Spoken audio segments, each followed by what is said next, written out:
This episode of Recording Studio Rockstars is brought to you by OWC, Izotope, Atom Audio, Lewitt, and Spectra 1964. In fact, you're hearing my voice right now on the Lewitt Pure Tube microphone through the Spectra 1964 STX110D mic pre and C610 comp limiter with Izotope, RX, Ozone, and Neutron, all recorded safely onto an OWC SSD and mixed on Atom Audio monitors. Please check out our awesome sponsors using the link in the show notes below. It's a great way to help support this show. Now get ready to rock. There was a painting that he had chosen that was like this thick wash of like caked, like red, very sludgy. It was like an angry looking painting. And the song that he wanted to record was like basically had this kind of almost a riff on the acoustic guitar. But I wanted to kind of get this idea of like this sludgy, kind of thick caked layers of paint.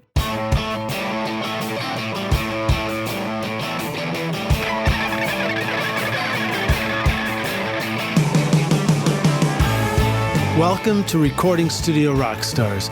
I'm Lyd Shaw, and this is the podcast created to help you become a rock star of the recording studio.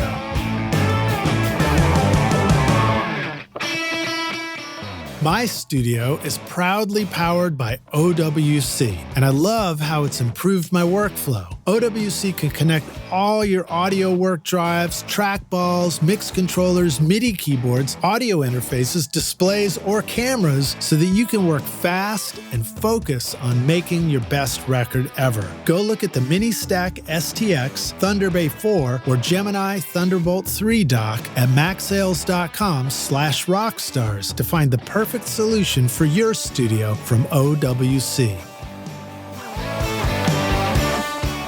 Are you recording your own music or other people's music in your studio, but you're having trouble figuring out how to get your mixes to sound great? Do they sound kind of weak or distant or lack punch and clarity? Well, I've got a gift to help you take your mixes from sounding like basement demos to sounding much closer to professional mixes. And it's my free course called Mix Master Bundle. This course will show you how to get pro-sounding mixes from your home studio with free and stock plugins in Pro Tools, and the best part is that these mixing techniques work for you in any DAW, whether you're on Logic, Cubase, Studio One, Reaper, anything you can think of. If you're ready now to make your best record ever, then go to mixmasterbundle.com to get started for free now, and you can find the clickable link in the show notes of this episode.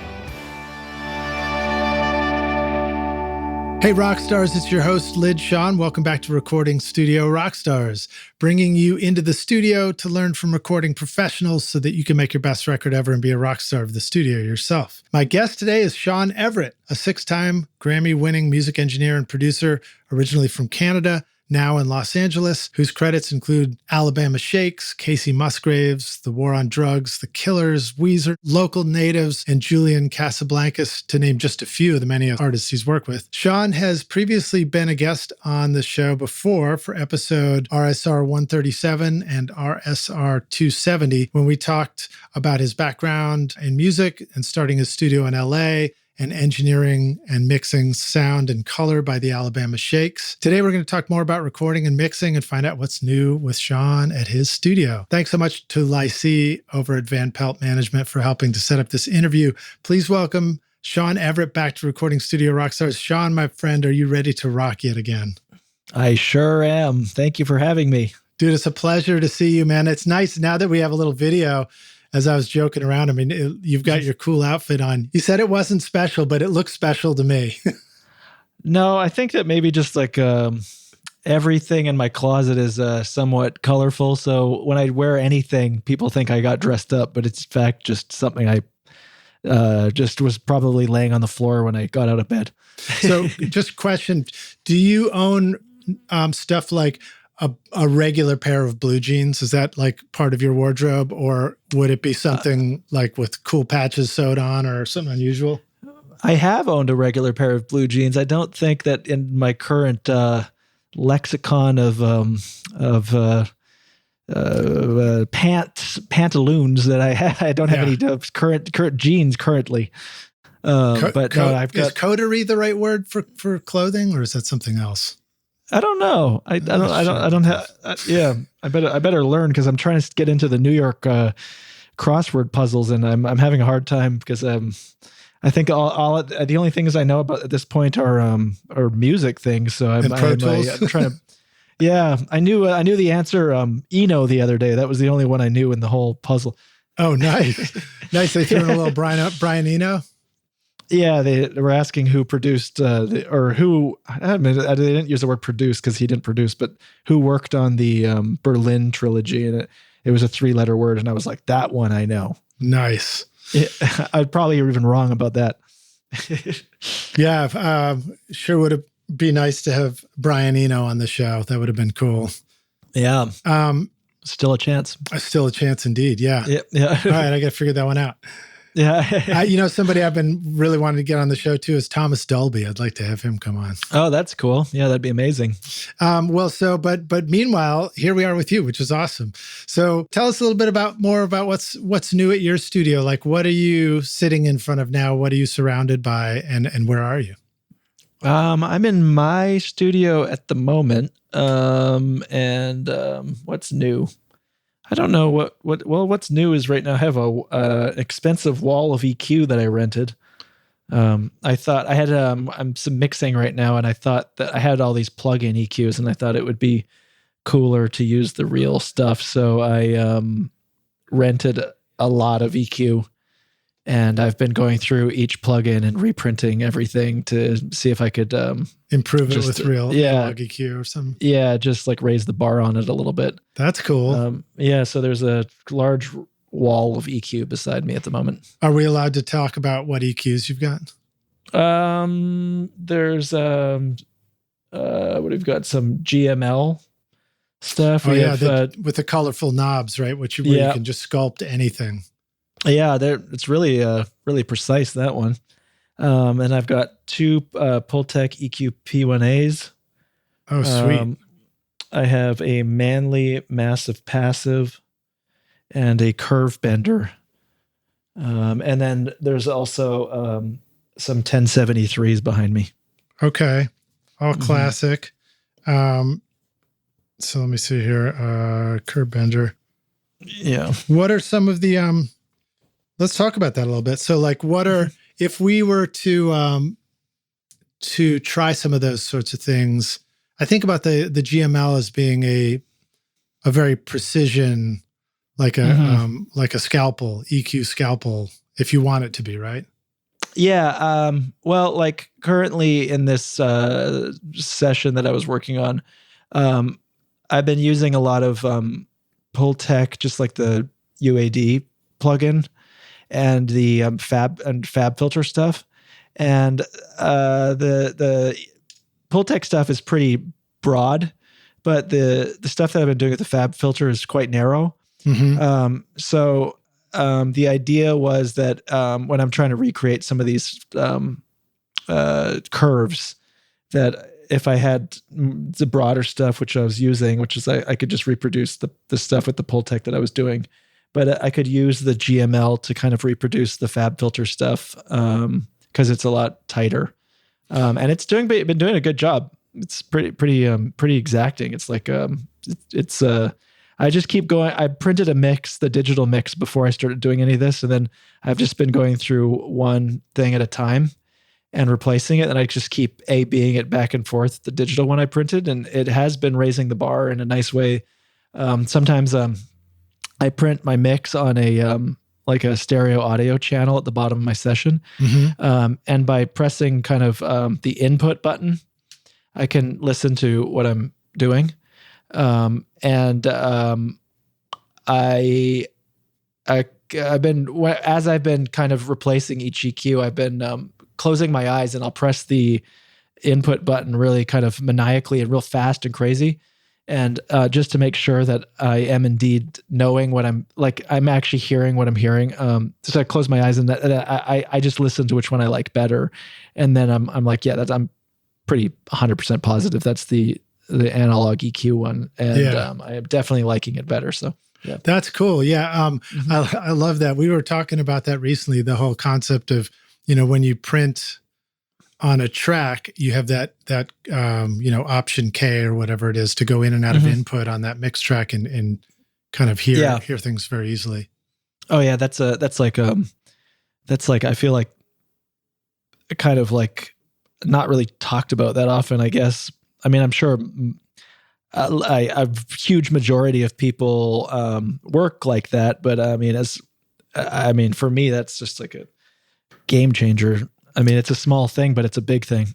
Yeah, I don't know if the huge majority works that way. I sort of learned about it or relearned it from Craig Alvin, who you've worked with, of course. Yeah. And so, I thought it was a really smart way to quickly compare things. And just that ability to train myself to really quickly compare subtle differences has been a real game changer too.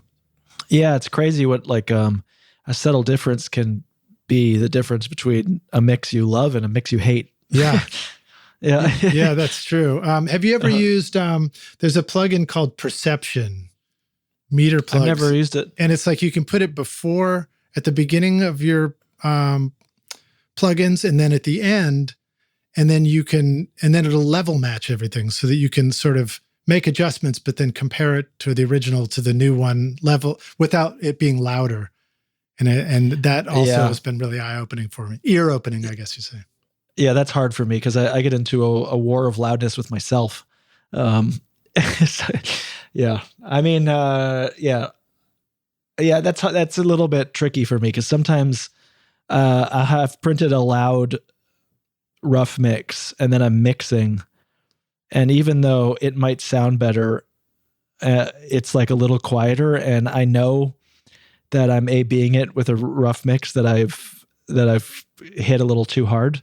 Mm-hmm. But like, there's something in me that like becomes competitive with myself, and I think like, nah. Like I'm gonna get it as loud as this rough, but it's gonna sound better. Like I don't know. I have a hard time like accepting the fact that it's just gonna be quieter. I don't know what that is. Yeah. I think that's a deranged masochistic part of me. It's I don't know why I do that to myself. Well, I think it's great. It's one of the things I really love about listening to your music and your discography is that. And last time we talked about Sound and Color, Don't Want to Fight was a track that really knocked me out. And just the way that, thanks, the way that you make stuff sound like it's just wrapping around me as I listen to it. I love that. And it's like loud, but it's not, but it says, it's almost like leaves the loudness wars in the back seat or something. It's like, stay back. Well, that's definitely a loud track. And I mean, that song, I've been at war with that song myself for a few times where I'll just have dragged that in as like a reference for something I'm working on. I'm like, oh, what did I do on Don't Want to Fight? And then I hear that. I'm like, damn, it's like 8 dB louder than what I'm doing. And this one's already loud. And I was like, I don't even know how I made it that loud. Yeah. Do you find that, that sometimes you make decisions and you get things sounding really good, and then you're just like, I'll just see if I can push a little more, and then you just put a little bit of this and a little bit of that on it, and next thing you know, you've got the whole thing louder than it was. Yeah, I mean, I just think sometimes it's like when you have like the whole entire kind of frequency range working in tandem, and it's all holding hands and like everything's represented in a proper way. It can be loud and it can all lock in and it sounds good. But it's like if you have just kind of one little zone kind of off, you can't make it as loud. It just sounds foggy and like crap. Mm-hmm. So I mean, it's definitely like I feel like when I get that dance working correctly, then it can be loud and not like ridiculous.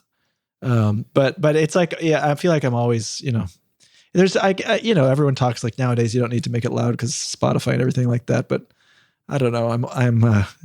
I guess I could qualify myself as old school now, and that I want it to be loud.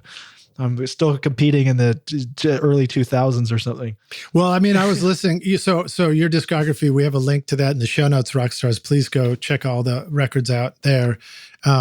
But that is, that link is on Spotify. And I mean, I definitely hear, differences in records and stuff like that, even though it might be doing its thing, whatever whatever level stuff. And it's great to hear it when stuff really sounds awesome, Thanks. So let me see. So you've got, let me continue asking you about this EQ thing, because that's really exciting. So when you're, what are some simple hacks for how we might replicate that? Let's say we have an EQ. I know first you have to have the same plugin maybe as the EQ you're renting in the studio, but how would you set that up where you can compare and match to get the analog one sounding as good or better than the digital EQ'd version? Well, I guess I've been using two ways of doing it right now. There's the Waves Q clone. You can kind of send your plugins into the Waves Q clone, and it can kind of give you a visual representation of your curve.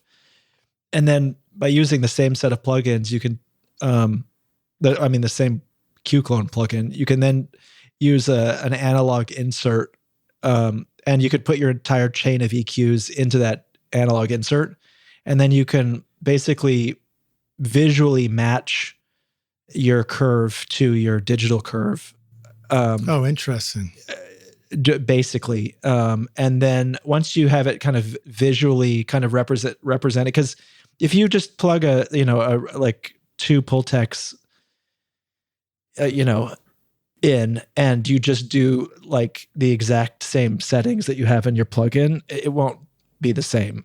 Inevitably you're going to have two Pultecs that are going to be different. Even if I have a matched pair, they're going to be a little different. So I found that I get better results by just like kind of analyzing the curve and then reproducing it to kind of, just kind of do the same shape. And then once I've kind of created that same shape again, then I strap that analog insert onto the track, and then just see, I can A/B that and see if I prefer what it's doing to what the plugin version was doing. So that reminds me a little bit, if I hear you correctly, you're saying get something that's likely to be a match before you even listen to it and compare it. So it kind of reminds me of when you're hunting for the tempo for a click track with an artist. And like the worst thing you can do is play. Correct me if I'm wrong. You can correct me if I'm wrong with any of the stuff I say. There's no such thing as wrong in music. But the worst thing to do is throw the slightly wrong tempo at the artist right when they're in the groove and trying to figure out the song. It's like, to me, it's so important to, if this is of course when you've got somebody in the playing music and you're like trying to say, what's the click? Let's put a click in.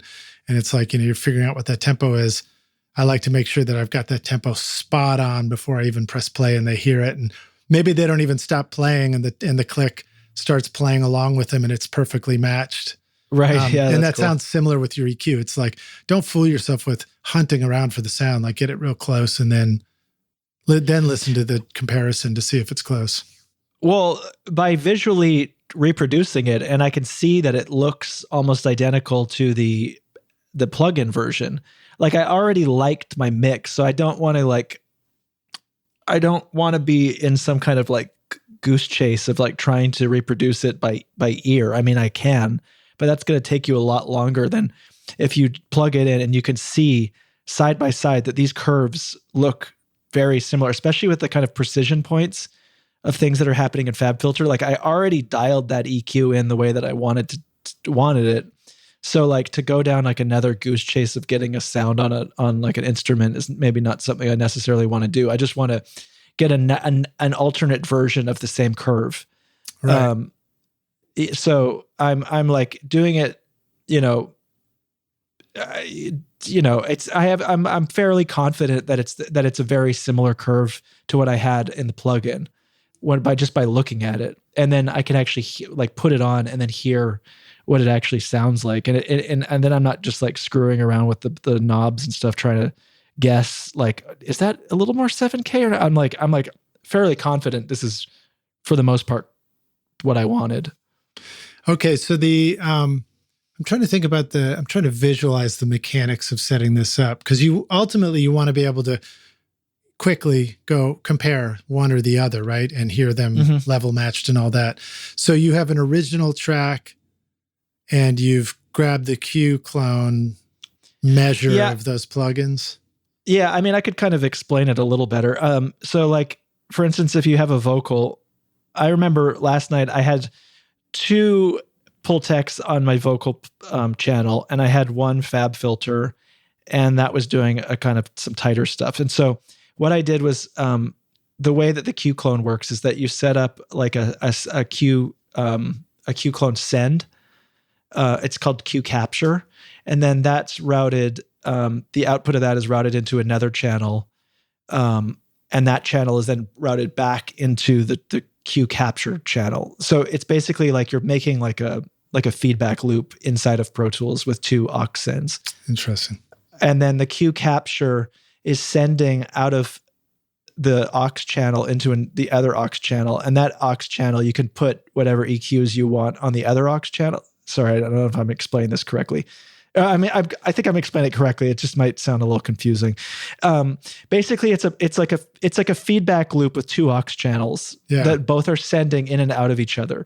Then a Q capture is on one of them, and then the 2 plugins that you're trying to replicate, you put on the other aux channel, and then the Q capture. Then you make another aux channel, and then that one you put the Q clone plugin on it, and then once the Q capture is sending its like signal into the EQs, then you can then capture that curve onto the Q clone plugin. It just sounds very involved, but it's all right. It's all right. I think I kind of get it. And it's cool that you can match those 2 things. And it's also good to know, as a reminder, Rockstar, sometimes mixing music is rocket science. Yeah, it gets a little involved. Once you have the kind of little setup going, it flows quite smoothly. It's this is like kind of nerdy experimentation stuff I get into. Sometimes when I'm like, there are certain things where you're just kind of flying and you need to get a mix done, and you have but then there's sometimes this thing where you have maybe an album you've been working on for a while, and you do have a rough mix that you like, and then it comes time to mix.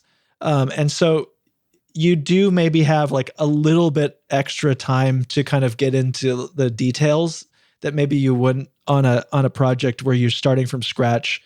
And you're just kind of, you have a certain amount of time, and like this kind of like extraneous extracurricular activities is not something that you can get involved with. But that just so happens that on this song, I already was in a place that I liked. And so now it's coming time for mixing. I don't want to start from the bottom up.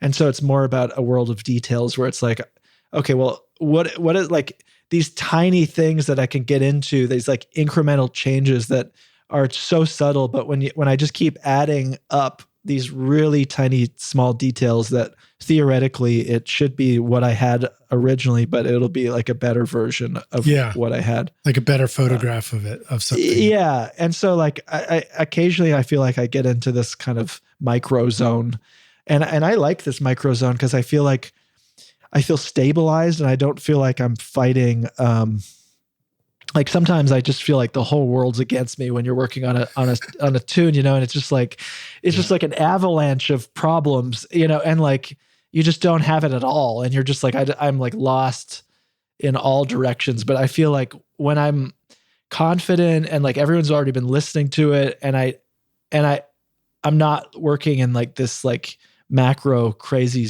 like feeling of like just convoluted nightmares of question marks. I like this feeling of kind of control where I'm just like, I'm in a good zone, and I'm just like, these micro details are adding up to something better. Yeah. It's you can take it one step at a time at this stage. Yeah. I don't feel frantic and like dislodged,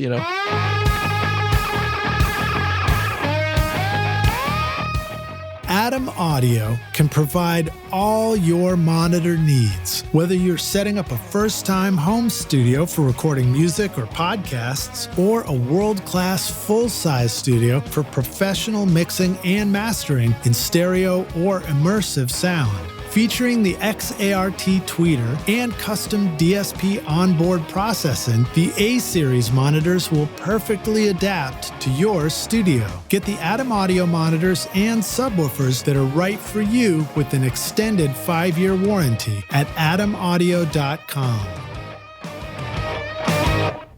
Yeah, well, that early stage of stuff with all the question marks, I guess the power of it is you can make bold moves that change everything, and then the hassle of it is that you can make more bold moves that just change everything, you know? Yeah, I mean, what I've been trying to get into lately is if I have the opportunity to track something, I've run into the problem enough where I realize that I do like to, I know myself. I know I like to make bold moves, and that is not always appreciated by the artist later on down the line. And I maybe like misread the room, and I thought that we were just, tracking something, very, simply in a way that was unoffensive. And I was recording microphones and it just sounded like, the way you record something in just a very standard way. And I thought, okay, well, down the line, we're going to make this sound really cool. But then people get used to what you did, and it wasn't necessarily something that I was envisioning. It was just something that I, did really quickly to just record it. But then I found this nightmare where I was like, oh no, I had this situation where I didn't think it sounded cool, but everyone's now used to this thing that I just did quickly, and I wasn't really thinking about it because I thought we were going to be doing this later. So I realized that lately I've been trying to make bold if I have an idea of what I want it to be, and I want it to be bold, then I try to make that happen immediately while I'm tracking, so that the first rough that I print has all of my bold ideas immediately. So the paint is so wet that maybe people aren't even noticing that these are bold ideas. They're just they happened, Yeah. But I just doubled down on every possible thing that I could think of right when we're tracking, so that if those get through, which I have it's a lot easier to get those kind of ideas through immediately than it is to do it later, I found. That makes sense, because then it feels like more of it was part of the original idea. Yeah. And it's also actually, I have found I get much better results, because if you have a bold idea about a hi-hat sound, you could manipulate that later. But I think that the human ears are so incredible. I mean, even someone who has no experience in the studio, I think someone who's someone who doesn't even know what a hi-hat is, I think has an understanding that this hi-hat has been manipulated in some way, in a post-production kind of world. Yeah. In the same way with I don't have great knowledge about, post-production for film, but I can definitely feel I'm being manipulated a lot of the time, where I'm this is not, this is a fake environment that we're in. It's just the lighting feels there's 1 degree off, and you can just read it. If they really nail it, then maybe it blows by and you don't really realize it. Yeah. But I think even when they do kind of manipulate you, I think that you do have some kind of perception that oh, something is not the same as when you watch The Godfather, and clearly everything that's on screen was captured that day.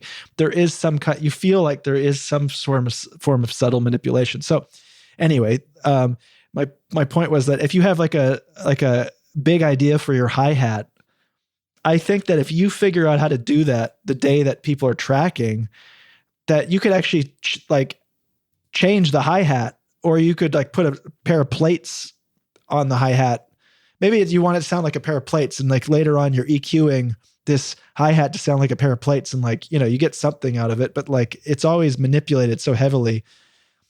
As opposed to if the day you just said to the drummer, want to try this pair of plates, and then everyone's yay, we played plates today, and then it's just there, and that's what's there, and every version down the line from that point on has a pair of plates, and so everyone's fine with it because that's what happened.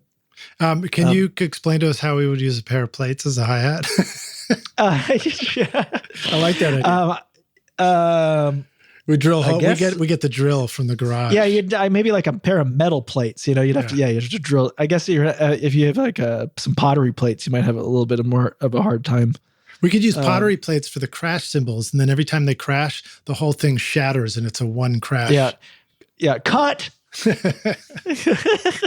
So speaking of the film analogy too, like I think of we went in 2020, my daughter and I were in our summer vacation house, and they had a drive-in movie theater, and they were like, well, we're not showing any new movies, so they showed Indiana Jones and Grease.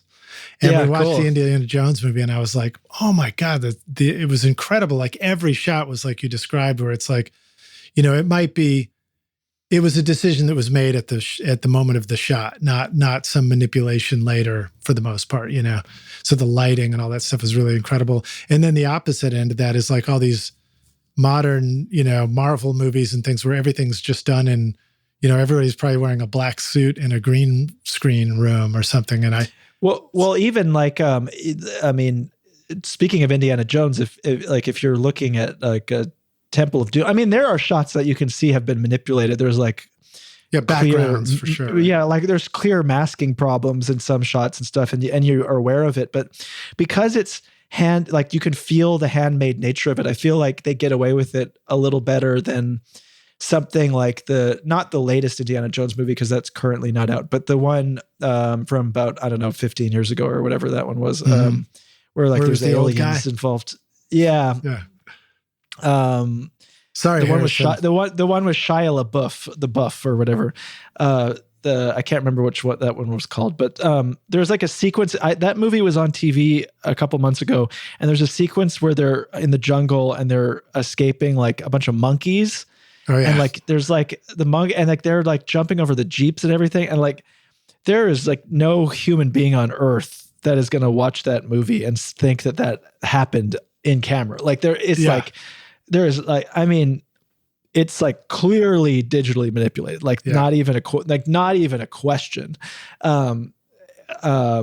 But I mean, maybe, I don't know. I mean, like to each his own. I mean, maybe that's like if you could do like the audio kind of version of those monkeys, maybe that's cool now. I don't know. I mean, depends on what you're going for. I mean, right now I'm describing this monkey scene, and I'm trying to think of what the like audio version of that might sound like. And I mean, that could be cool, if that's what you're going for. But if that's not what you're going for, then that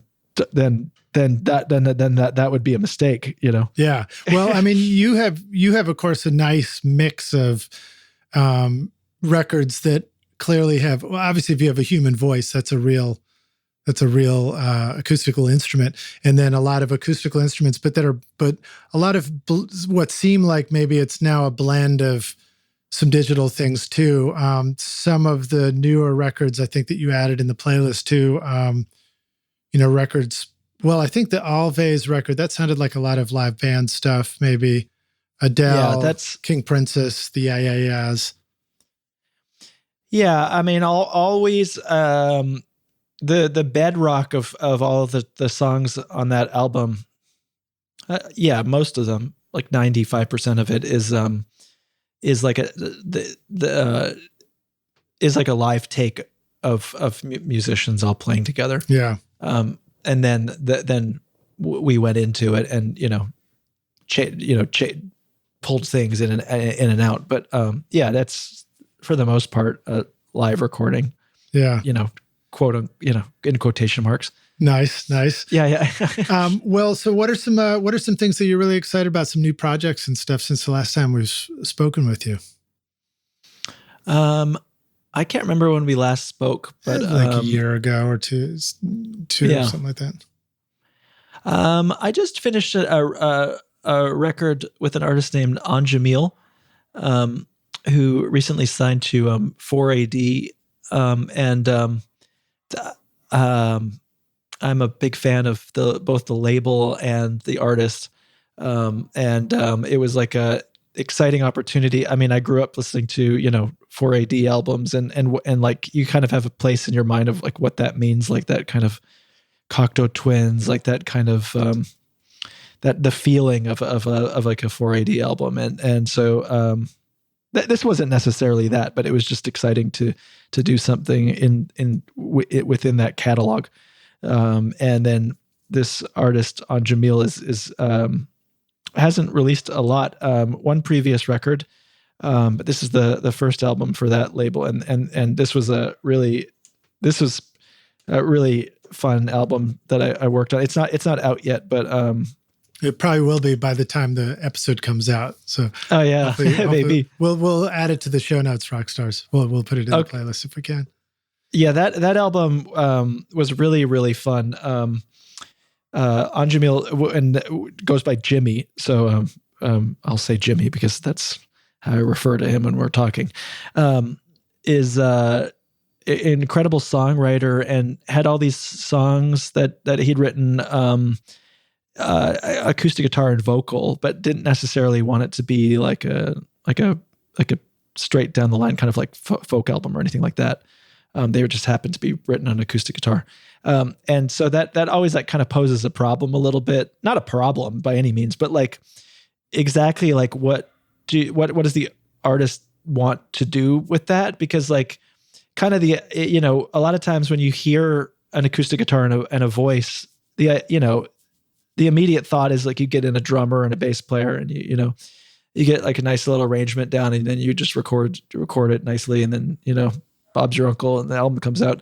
But I was like, I just wanted to go a little deeper than that. But I didn't, there's an infinite amount of ways that you could produce a song that came to you as an acoustic guitar and vocal. But I wanted to capture like what Jimmy was thinking, like what is the feeling that you want to portray with the production. And so the first like 3 or 4 days, but before we even recorded anything, we went to a bunch of museums around town.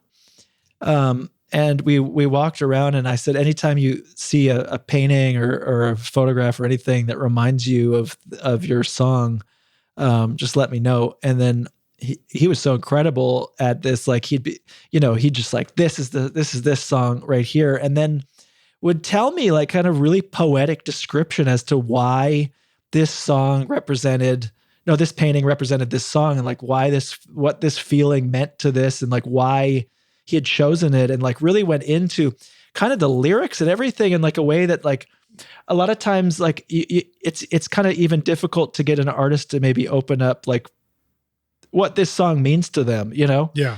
Because people are, it's personal a lot of times and they're shy about it, but like Jimmy was very open. And I think that sometimes maybe the paintings were even a way of like they just like were a good way of opening someone up to allowing, someone else to understand what it meant to them in a different way. And so I took pictures and then we came back to the studio. And then what I did was just recorded in like a couple days. I put up, a lot of microphones, like probably 30 microphones around this acoustic guitar. In like every kind of combination I could think of, like just like contact mics and like, mics and bottles and water and like into amps and like into the other room and like every kind of source that I could possibly get off of this acoustic guitar I wanted to get because I didn't necessarily know what I was going to do with it. So I recorded the acoustic and then the vocals for the whole album. And then I had the songs and I had every kind of variation of like sonic variation that you could possibly think of on this guitar.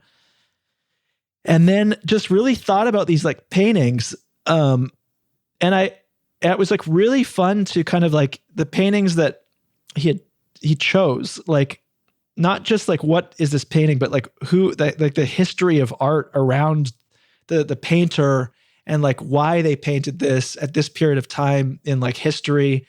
And like what kind of other artists were they hanging around with? And like all this kind of stuff was like really interesting to me.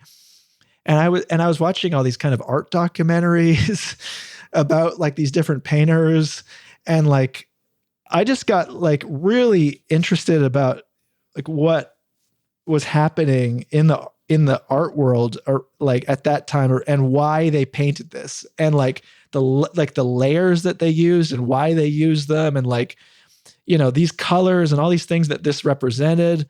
And this stuff, it was like triggering my imagination in ways that just I hadn't been triggered by in years, kind of, frankly. Like I remember when I was, first starting to record, that was the kind of stuff that got me really excited about recording, was this kind of exploration. And sometimes, like when you're using other music as like a reference point, it kind of corners you into like, I don't know. It's like you start kind of just doing that. And I didn't want to I didn't really want to necessarily use like musical references as much as I wanted to use these like painting references, because I felt like it was just, my brain was firing in different ways than it had in a long time. And it just felt like really, really, exciting. Like it was just a really exciting album to work on because of that. And then I put one more variable in, a kind of like this one other kind of thing that just to like, so that I kind of had some parameters, and that was that the only instrument that we could use was the acoustic guitar. And any amount of acoustic guitars, but just like if we had a drum idea, if we had a bass idea, if we had like a synth idea, if we had this kind of idea, to figure out how to make this acoustic guitar do it, which became like a whole other like kind of source of inspiration and exploration, was like figuring out ways to make this acoustic guitar do these different things. And not in like the way that I was like, I wanted to avoid like just plugging in a bunch of effects pedals, because I was just like, that's just like, it's like it felt like a cheat, and just like felt like a really kind of simple way of getting weird sound. I just didn't want to do that. Like it felt like it would be a lot more of an opportunity to kind of explore what we could physically do to the actual instrument. So I bought like 4 or 5 cheap acoustic guitars from Guitar Center that could be kind of like the stunt guitars that we could kind of manipulate physically to do the kind of sounds that we wanted to do. And it was amazing. Stunt like guitars is great. Yeah. It was really fun. Just like kind of figuring out different things that we could do to the actual physical instrument to get different sounds out of it. Sometimes we'd put down a synth sound, and then we'd like say like, okay, well, now let's figure out how to get this sound out of the acoustic guitar. And so, you'd go down like a bit of a rabbit hole, trying to get this particular synth sound out of this acoustic guitar without using like just defaulting like with some effects pedals. But and inevitably we'd always get like a way cooler sound than we just got out of a synth patch, because like you really think about it that way. You're like, okay, like what are we going to do? And at the end of the day, you're just going to get something so much more interesting than if you just throw down a synth patch. And like and the other thing is that because of like this parameter, it's like you're not just like throwing stuff at this arrangement because you can, because like in modern recording, it becomes so easy to just add and add and add and add. And that, back in the day, if you're using a tape machine, you only have so many channels, and it becomes a pain in the ass to add more sound sometimes, because you're like, I don't have any more channels to do this. And this was kind of a way of kind of preventing myself, especially, from just adding stuff. And it was like, okay, well, like this is a real pain in the ass to come up with these sounds and like figure this out. So like, if we're going to add something and it needs to be this acoustic guitar, like we really need to like figure out what this part is, why it's adding something to the arrangement. Because like, if we're going to spend 6 hours trying to get a sound with this thing, it better serve a purpose, that like a really specific purpose. And I found that was so refreshing, because we weren't just adding anything, it was like, there was like a real reason for adding something. And constantly kind of just looking at these paintings and going like, is this representing this feeling of like, just like checking yourself, like what is the feeling that we're trying to kind of create here? And like, you could easily lose sight of that, but just by constantly looking at this painting, it was like, okay, this is that, this is not that. And I just, it was such a incredible experience. I just had the time of my life working on that. I keep ranting and raving about this project, but I felt like I just learned so much just by having these kind of parameters. Howdy, rock stars. I've got a secret to tell you about how I get a consistent sound mixing over 1,000 hours of recording studio rock stars. My secret is using Izotope, RX, Ozone, and Neutron on every single episode. Right now, you are hearing RX breath control, declick, declip, DS, deplosive, voice denoise, ozone multiband compression, neutron EQ, and limiting, all from Izotope. Go to izotope.com/rockstars and use the secret code ROCK10 to get 10% off. Yeah, that's very cool. I just, a recent interview I did with Brian Cook, he was talking about working with an artist that only played nylon string guitar. So every instrument, every guitar, everything that was created had to be that nylon as well. But it also reminds me of, a line from David Lynch where he talked about having an initial idea for something and having to be very protective about it and keep referring back to it as you create so that you don't stray too far. And it sounds like that with the painting ideas, which is very cool. Yeah, I am a massive fan of David Lynch, and I mean, I can't say that the reason I'm saying that is not because of him. I mean, I'm sure that those ideas have seeped into me, and I have heard him say that you need to check your idea constantly. And I think that if I were to if you were a psychologist, if I were to say like where I got this information from, it would probably be from him. That there is something to the idea of like the initial there is something to the idea of the initial idea. Yeah. And that like, if you you can explore all you want, but like, if you have kind of a guidepost and like, this is kind of ground zero, it's a really kind of great position to be in. Cause then you don't feel as lost, And I was mixing something last night and I didn't have these kind of parameters. Nice. My microphone fell. Oh my goodness. SM7. Yeah. SM7 fail. Hold on, let me drop the marker. Here, let's just. Actually, we might even leave that in just to show that even the rocket scientists of mixing have microphones just fall off stands sometimes. Well, That's the way it goes, If you'd seen how this is not the way to be setting up a microphone. You could just handhold it. I think that's a pretty hand-holdable microphone, in fact. If you want. I can get it there. There we go. It's just there we go. Take your time. Yeah, it doesn't actually. This microphone is not appropriate for this stand, so I had to jerry rig it slightly. Nice. All right, I'll leave that up to my assistant, Brandon, whether we edit that out or leave it in. Put a big reverb on it. Yeah, that's a good idea. Drop a reverb on that, Braden. Yeah. Awesome, man. Well, so I love hearing the analogies of going to the art museum and looking at paintings. I was recently talking about that as well, about that for the songwriting stage, where it's like, if you don't know what to write about, go to an art museum and just look at a painting and start composing descriptive poetry about what you see and see where that takes you as well. But also hearing you talk about the artists themselves. And I'm just reminded, it's hard enough as an artist to just write the damn song, let alone have to talk about it and like overly describe what it is and feel like you're unraveling the mystery of the song. So, the painting is a cool way to give them a voice for describing music. Right, but it's not unlike like a director as well. I mean, if you're a screenwriter, if you're a director who's also the screenwriter, you might put in like a cold, bleak night or something, in the screenplay. But then like you have all these departments that are going to come ask you, what does this exactly mean? Right. What actually do you want to see on the screen?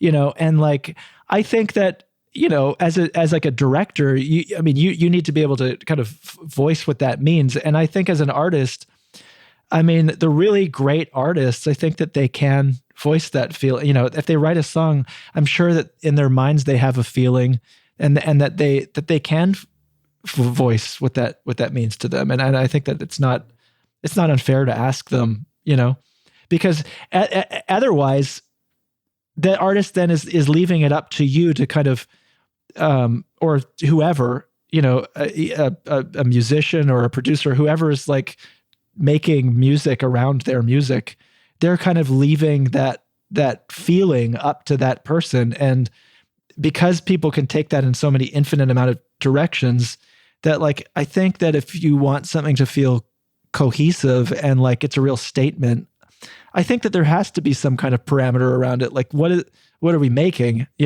Otherwise you just have like a community pot, that everyone's just throwing ingredients in, and like, God knows what you're making. At the end of the day, it could be the best soup you've ever had, but it could also be just like a gray ghoul, or ghoul, or not, ghoul is not the correct word. But, gruel. Yeah, gruel. Yeah, or it could, if it's bad enough, a ghoul could come out.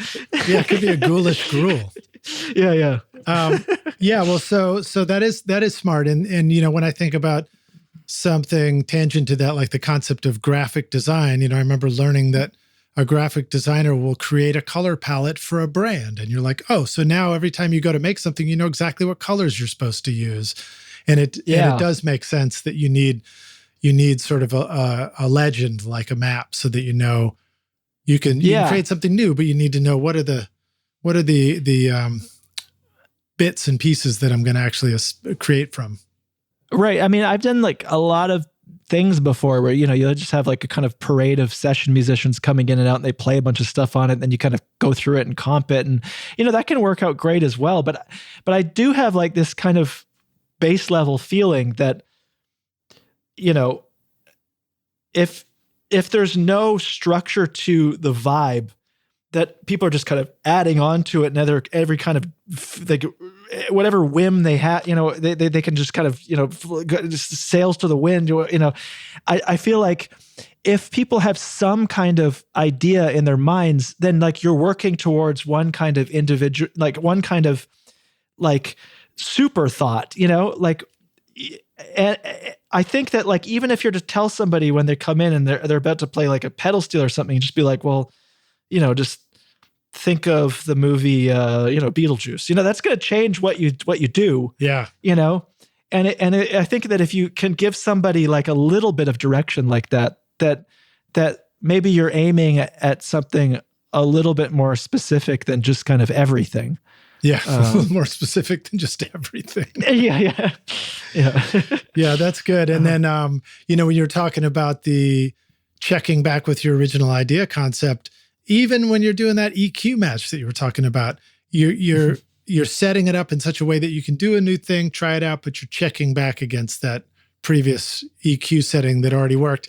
And that reminds me, I wanted to add something to the description of all that. Just a reminder to us that all those EQ moves you made as a decision in the mix process, that was your overall mix decision. But when you go to recreate that one sound, you might be sort of soloed and just sort of like possibly just working on the guitar in that moment. And so it's that good reminder that the visual cue clone approach allows you to sort of recreate some of those things that might seem wacky soloed, but make perfect sense in the whole mix, if that's a fair thing to consider. Yeah, because those decisions were, a lot of them were made in the heat of the moment, or like, when we were vibing on something. And, there's some of the wacky EQ moves. There's like, 14 dB of like 200 on some of these channels, it's wild, some of it. But like, a lot of things that people maybe when I started out would have told me like, you can't do that. But I feel like I've been getting away with doing moves like that my whole career. And No. And when the albums come out, no one can see my EQs, so that's not like there no EQ police are coming to arrest me. Yeah, late at night. But that's good. Hey, have you tried the Big Freak EQ? I haven't. From Empirical Labs. It's one of those ones where when I cranked the knobs all the way, I was like, that sounds great. Oh, wow. But anyway. That's cool. Cool. Yeah, that's pretty fun. And what if we can ask, what instrument might have gotten 200 hertz cranked up massively? Probably some drums. I mean, on the drums, I feel like the drums, like I feel like drums are kind of the zone where I probably am getting into the most radical shifts. Yeah. They're a transient instrument. So like it's when you do something like that on like a guitar or something like that. I mean, that'd be a bold move to boost that much on an acoustic guitar. But I think that you can hear that sort of, I mean, you're just going to sound weird as hell anyway, but like you can hear that kind of manipulation a lot more than you can on something that's that transient. Right. Looks more like a monkey. Yeah. I mean, on a drum, you can get away with doing a lot on a drum. Drums are kind of a fun instrument to explore because you can go, you can just you can probably go crazier with drums than probably almost any instrument.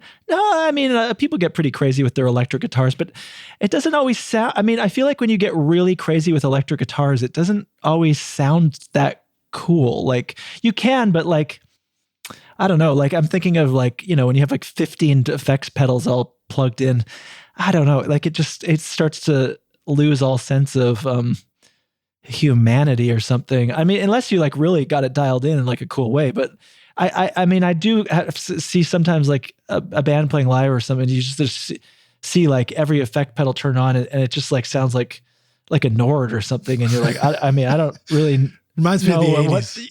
Yeah, it's like not even really doing anything like that great, but Awesome. Yeah. Awesome.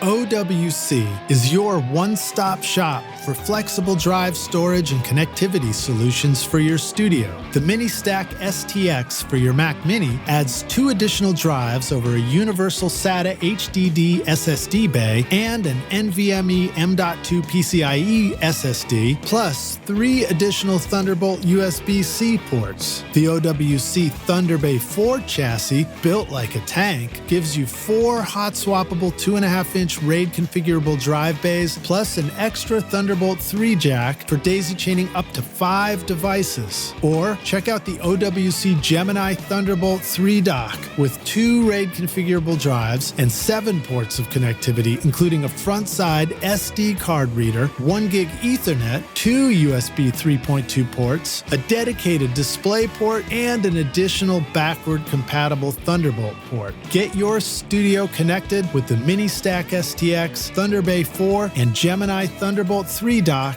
at macsales.com/rockstars. Use the custom link in our show notes because it's a great way for you to help support this podcast. So thanks, Rockstars. Howdy, Rockstars. We're back now for the jam session, aka the second half of the show. My guest today is Shawn Everett, joining us from his studio in Los Angeles. What's the name of your studio? I forgot. I think you were like, we were joking about coming up with a name last time or something. Yeah, it still doesn't have a name, but it's the majority of the time people call it Subtle McNuggets. Oh yeah, that's right. But I still just tell people to write whatever they want on the album credits. Excellent. So yeah, excellent. All right, well, so let's see. Let me jump to a question about one of the records in your discography. Adele 30. Adele is, of course, really awesome, an incredible voice. Share a little bit about that one. That one is generally pretty sparse, right? Except for there are some big, lush strings on it too. Oh, well, yeah, a friend of mine is named Tobias Jesso Jr. He's a great buddy of mine, and he's also Canadian. And when I first moved to LA, he was in a band that I recorded. He was playing bass, and I just hit it off with him. I really liked him.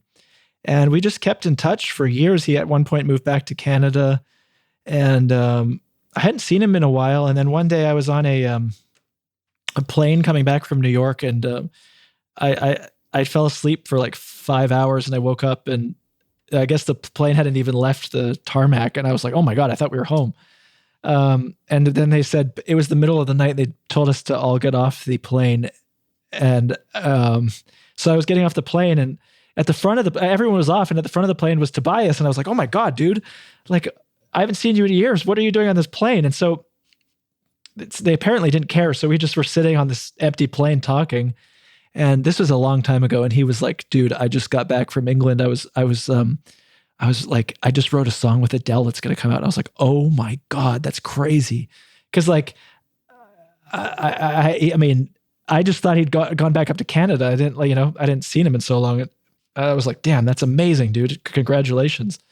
But then, and then he eventually moved back to LA, and we've just always stayed in touch and been friends. And then I guess he had written this song with her for the new album. And it's very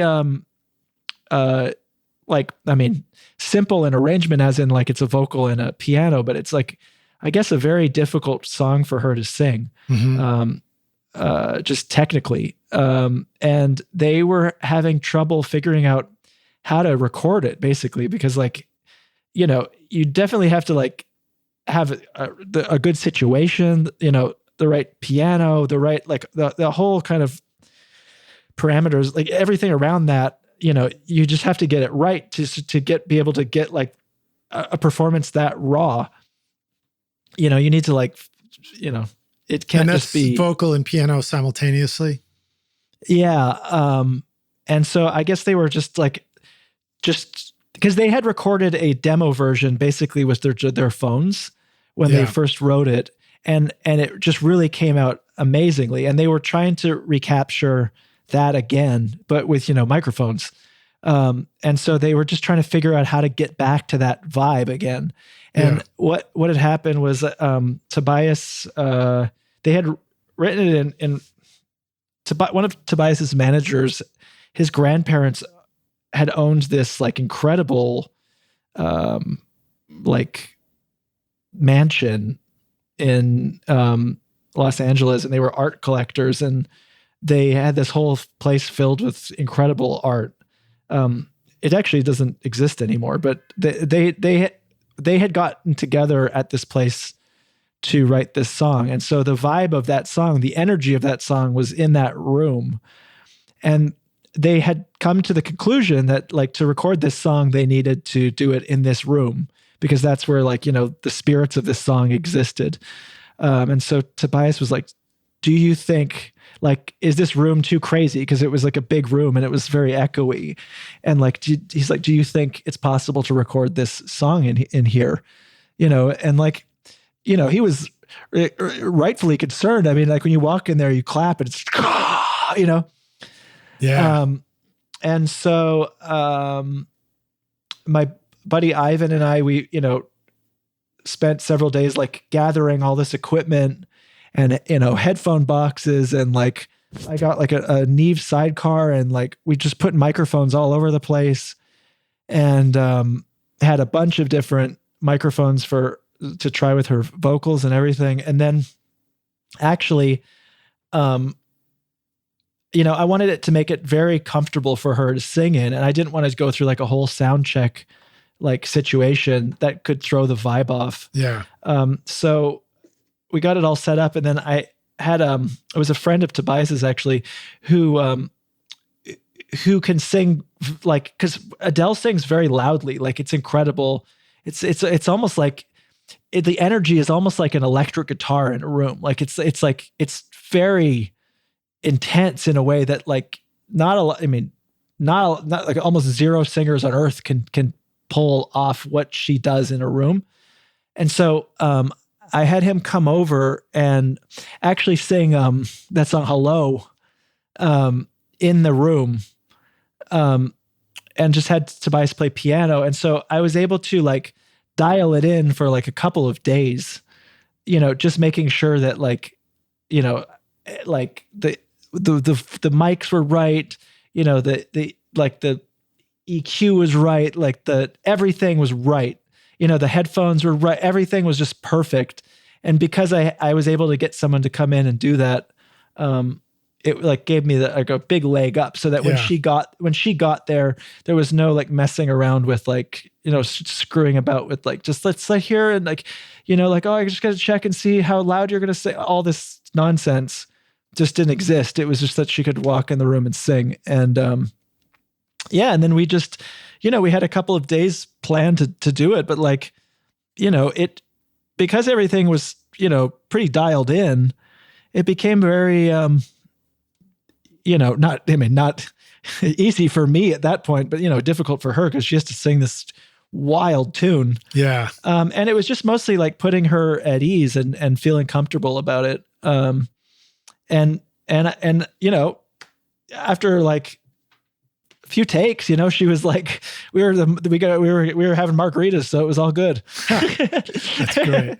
That's great. Was it, and now would that have been a headphone session for her, or just singing and playing right in the room and then, you know, find out what it sounds like on playback kind of thing?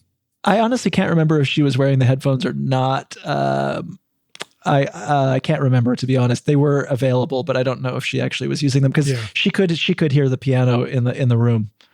But that's cool. Yeah. That's cool. So I assume you had a female vocalist come over to sing, or did you have a guy come sing the song? No, it was actually a male vocalist. Was it really? Wow. Right but on. I mean, texturally, his vocals, like they maybe sat within like a kind of similar frequency range, and he did have the same amount of energy. Yeah. I mean, maybe not exactly, but like pretty close to the amount of energy that she had, you know, in the room. So like I was able to kind of figure out, you know, how much bleed is too much in the piano, how much is that, you know, I was able to do all these kind of experiments to be able to get it, you know, kind of dialed in. Yeah, because there's so many question marks. It's like you said, there's all these question marks surrounding something, and you want to know, you want to answer as many of those as you can before you get into the situation. It feels good as an engineer to feel like you're prepared for something.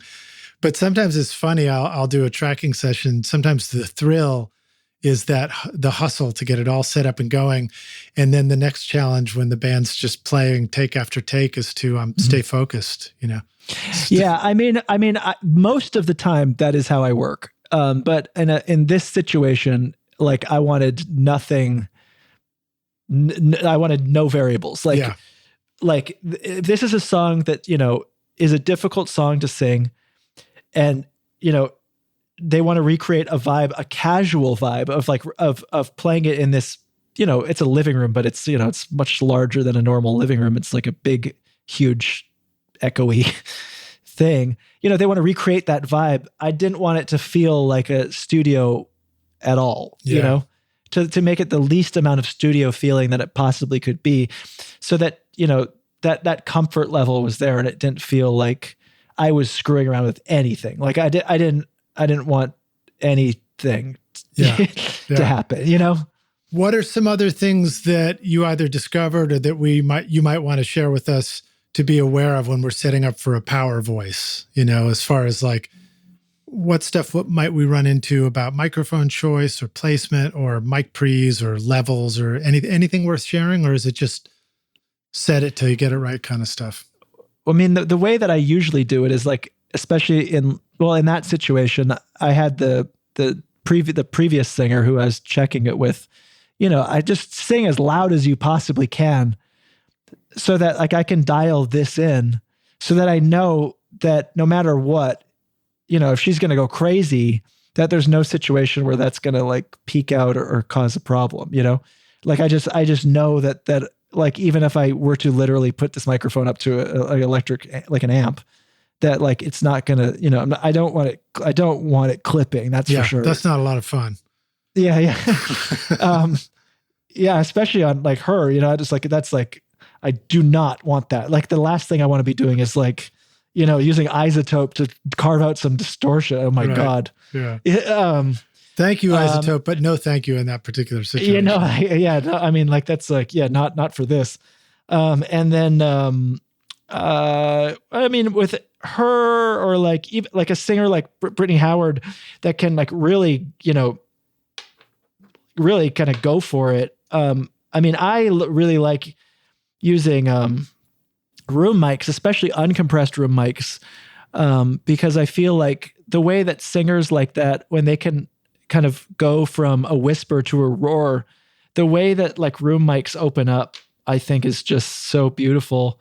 And like, just like you cannot reproduce that in post-production. There's just like, the quality that you get out of a great room mic with a singer like that is just, you can never recapture that. So like for me, that's like a must have when I'm recording a vocal like that. Even just for like the like effect sends, the sound of a room mic sending to literally any effect, and the way that they like an uncompressed room mic opens up, and the way that that hits the effects in different ways is just so incredible to me. Like the fact that I don't have to ride a reverb send, and that if someone's whispering into a mic, then therefore, like if the room mic is the only thing sending to the effect, then at that point you have a basically dry vocal. And then when they start going off, that room mic is now triggering like a chamber or whatever. I mean, that to me sounds so much more natural and real than throwing a send off of like a compressed vocal off the main channel. Yeah. What are, so would this be like maybe spaced stereo pairs of room mics, or is this more like a mono room mic that stays in the center with the vocal and just sort of almost swaps out in that moment? Well, for that one, I had multiple mics. I did have a spaced stereo pair. I can't remember what I had.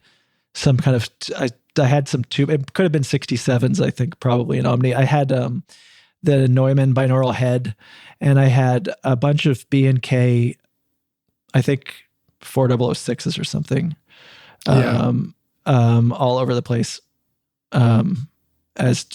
Just like, and then I had the choice of what I wanted to use, but then I just had a lot of options.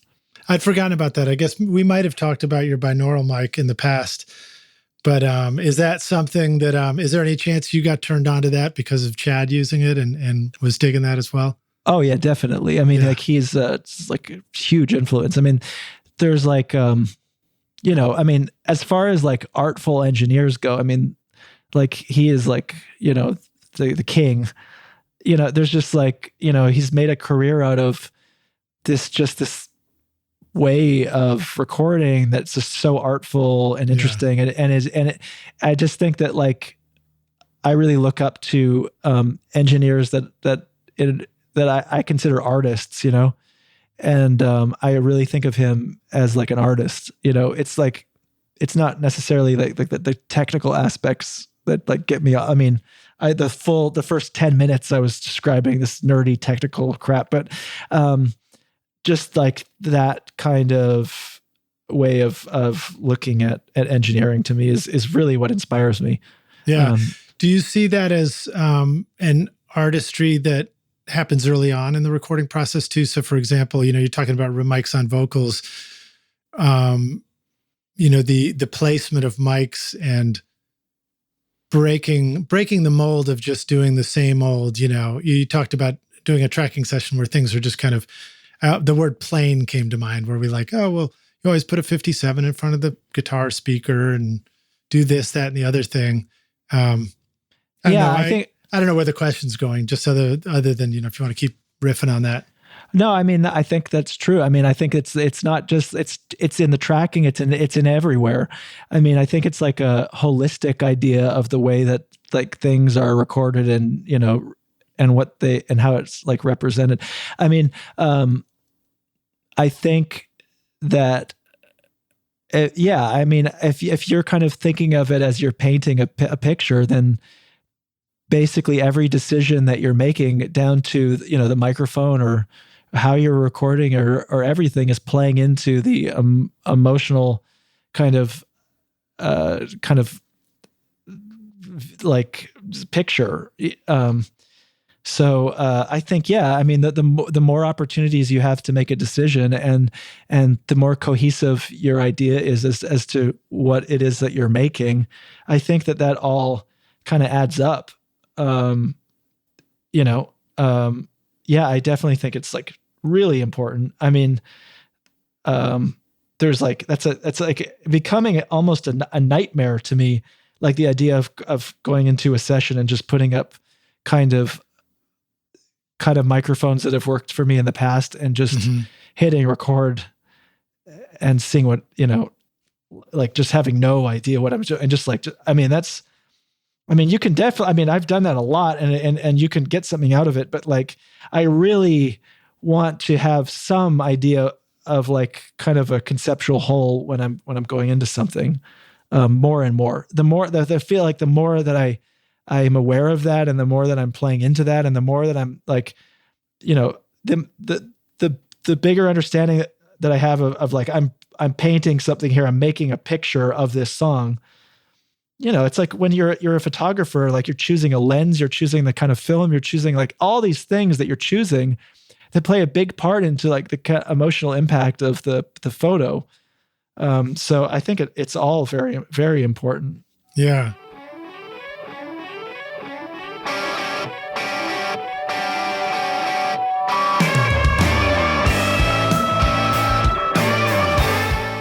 Adam Audio introduces the all-new A-Series line of monitors, featuring the XART accelerated ribbon tweeter design, built-in DSP-based room correction, and speaker voicings, allowing you to customize your Adam Audio monitors to your control room. The A-Series will rock in any studio. Small studio spaces or immersive multi-speaker configurations are perfect for the A4V or the new A7V, the next generation of the incredibly popular A7X. Mid-sized rooms and narrow spaces will love the low-profile A44H, expanding on the A7V sound, or the A77H, a true three-way midfield monitor delivering rich, spacious sound. And bigger studios will love the A8H, a three-way speaker and the pinnacle of the A-Series that delivers extremely accurate sound required for critical listening environments. Get the Adam Audio monitors and subwoofers that are right for your studio with an extended 5-year warranty at adamaudio.com. Do you have any new ways of recording stuff that you're thinking about wanting to try in the future? Is there anything you've been thinking about, or any, it's hard to ask these questions sometimes, because when you think of something and you share it, it's usually like, oh, that sounds so cool. Like even the room mic on the vocal, I think about discovering things like, the micro cassette recorder and blending that in with another mic on an acoustic guitar, and how cool stuff like that sounds. Yeah. So I don't know, I guess I don't really have a question. Just keep just keep talking about cool stuff when you think about it, because it's always cool to hear. Yeah, I guess like one of the bigger things that I've been kind of thinking about a lot lately is like, like a lot of artists, sometimes they'll bring in demos or something, and they'll have like, like a wacky synth sound, or like they'll have all these things, a weird kick drum that they've chosen from a sample library or something like that. And lately I've been kind of experimenting with like taking those demos and mixing them before we even record them. And then when it comes to the day of recording, I've already kind of created a template of like the sonic world that, that could exist. Yeah. And so that when I'm actually recording a band, I have like at that point a very specific idea of like what kind of kick drum might work for this song, what kind of snare drum might work for the song, because I've already mixed a version of it, and I've explored like, even if I like throw like a sample in there to illustrate an idea for myself, by the time I'm in with the band, I'm like, I've already kind of explored a lot of the kind of ideas. And so that way I can actually like pick, this is like a good kick drum that we could use for this right now. This is a good, this, you have like, I just have a lot more ideas because I'm so much more familiar with the tune and the vibe. And it takes a little bit longer on like a tracking day because you're kind of getting really specific. But I think in the long run, it's worked out for me a lot better because I'm working into a kind of a mix that I've previously made, and then I'm designing everything based on that, and I can do it in the room on those days. And also I'm baking stuff in live while people are, people, it's like everyone that's in the room, they're like cooking the same dish with me and they can hear it in real time. And that way I'm not surprising anyone with ideas down the road or anything like that. I'm kind of like, I've already kind of figured out my ideas. And when I'm like, like altering like the way that I'm recording a kick drum in real time, people are all experiencing that with me. Yeah. And it's a way of like, getting big ideas, baked in immediately. Yeah, well, that's cool. And, even the painting analogy, even a painter might have traditionally done a sketch before the painting gets all painted, Yeah, it's like a Matisse, like he'll sometimes paint a picture like 10, 15 times before he kind of gets to the point that he thinks it's, it's good. And I felt that before, even just with mixing, like sometimes I'll mix a song and occasionally I'm like, it's like not quite there. And then like, I'll mute everything and then kind of mix it again based off of my previous mix and just kind of keep mixing. And then like, maybe I'll print stems from an old mix and I'll blend those with like a new mix. And then that mix, like I'll do another, it's just like doing different variations on it and never just being, I feel like sometimes if I get lost in a mix, I'll just start again. And then I'll print stems of both mixes and I'll find a best of between the two of them. Yeah. I find that I always like kind of that kind of help me. And it's just like doing things in iterations and like not being afraid to try something kind of like brutal, and like completely different than what you were initially thinking can kind of, be light bulb moments. Doesn't mean you have to use it because you can always go back to your previous version, but that way, you can, if you're stuck, you can kind of try something different. Well, it's interesting to think of, if you're a musician and you're doing takes of a song with the band, you can pretty quickly do a few takes, and especially if there's no click track, each might have a slightly different personality to it. So why shouldn't we have that in the production and mixing process as well, Definitely. Let me ask, at the risk of blowing it with a question, let me ask you a couple of things. If you could record a particular painting, is there one that comes to mind for you that you'd like to do? Yeah, probably the Scream. The Scream. Which one, the emoji or the actual painting? I mean, it'd be cool to do both and then see which one you like better. One would be like a modern take on it or something.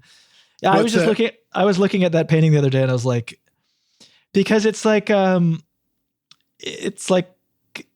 some ways there's like very simplistic forms in it. It looks almost like a lot of people could paint it in some ways, like it's not like detailed like a painting from like the Renaissance or something, what is painted, but it's got a real energy and a real fear in it. But like there's a kind of it's like simplistic in a way. And so it would be cool to, I know, do a painting like that where like there's a like simplistic forms, it's not that complicated, but the idea that it gets across is like horrifying, and there's a lot of energy in it, but like it's raw, Does an instrument come to mind, or does a way of setting up microphones or something come to mind? Yeah, I mean, probably, I definitely wouldn't be getting into like perfect tones in that kind of world. I probably would be using like maybe older tape machines and stuff like that, because like you want it to feel like a little bit more raw, you want it to be like, not overthought. I mean, that painting was kind of overthought because he painted that painting like, I think 5 or 6 times in his life as well. But like, I might even just follow his process where I would keep it raw, but would maybe just kind of do the same thing several times and keep seeing what I could discover from doing a different variation on it. Yeah, I remember last time you were here, you talked about dragging bits and pieces of tape loops off the back of a pickup truck. Oh and yeah, then putting it back on the machine to get the raw sound. Yeah, yeah. I mean, just like that's what's kind of fun about the paintings are like, because like sometimes like you want to do something in a kind of raw way, a raw form, but you start adding some stuff, and down the line, I mean, maybe it's a good thing. Maybe it becomes more pristine and like it doesn't need to be raw. You can always, if something's working, it's working. But if like you're kind of the genesis of the idea is that, this is going to be a more of a raw thing, and this will probably represent the song better. Mm-hmm. A painting might kind of hold your hand down like the lanes of decisions as you go. And it's like, well, you keep checking back with that painting and you're going like, oh, well, this like beautiful 12-string guitar we added maybe is like, doesn't have anything to do with like the initial idea. Yeah. Maybe let's just mute that. But maybe Van Gogh was like really dreaming of doing a beautiful acoustic 12-string and just didn't know how to do it back then. Yeah. Wait, was that Van Gogh or was that, who did the Scream? The Scream was Edvard Munch. Edvard Munch, yes. Yeah.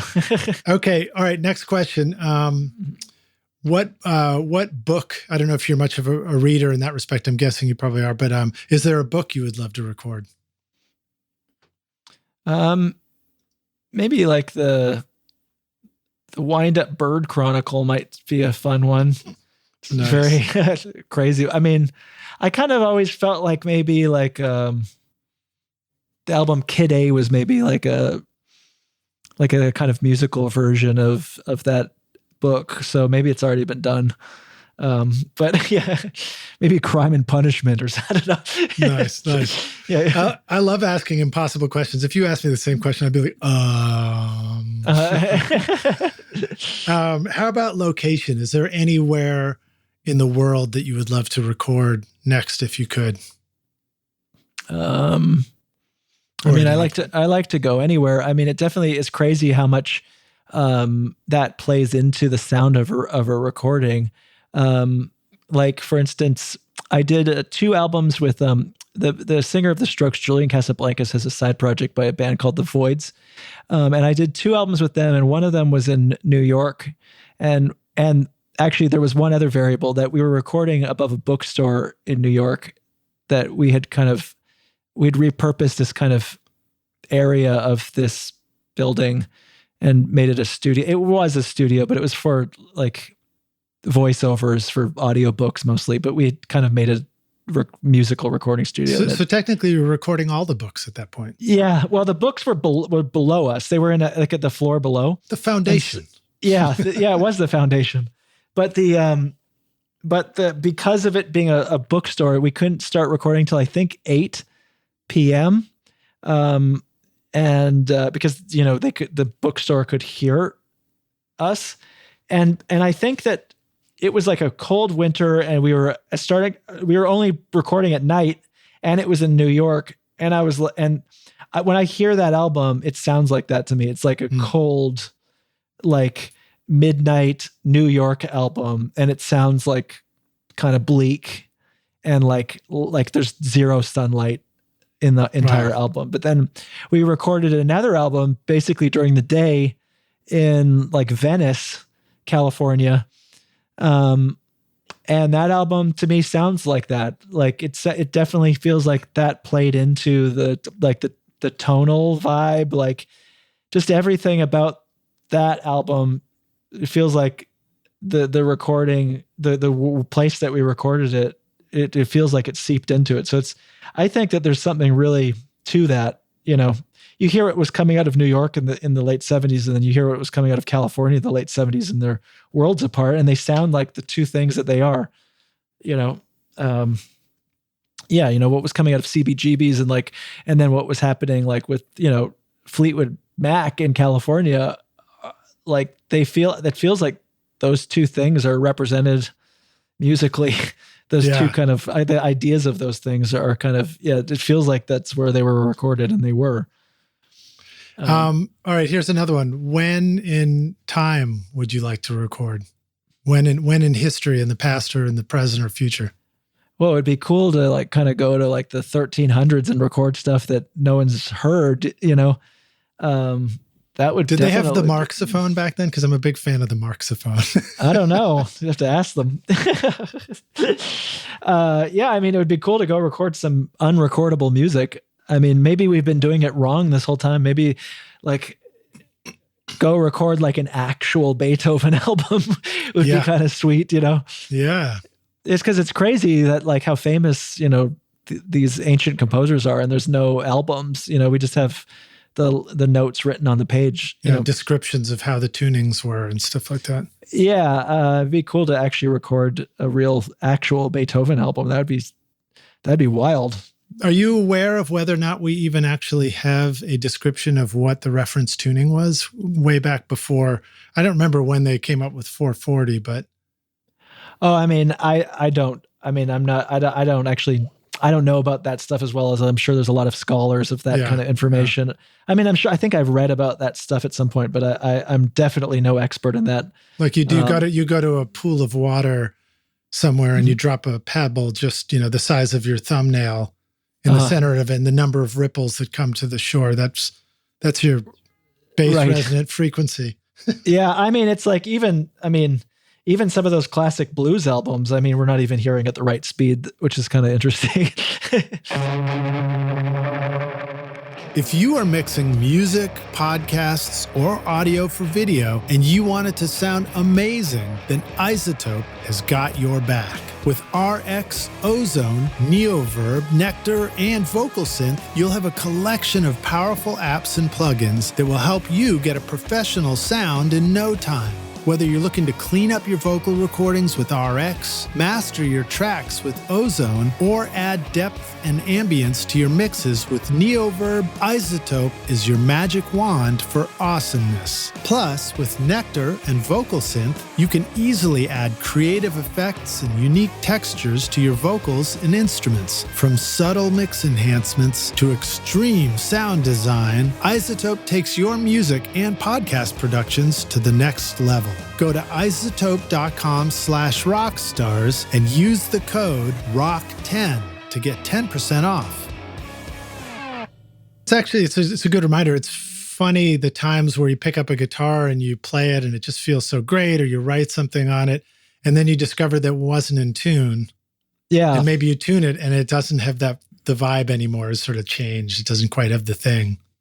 Right. I mean, even like with the modern use of like digital recording tools, like some of that warped kind of tuning sensibility of stuff that would happen in the tape world where people could easily just press, very speed and change the tuning. Yeah. I think that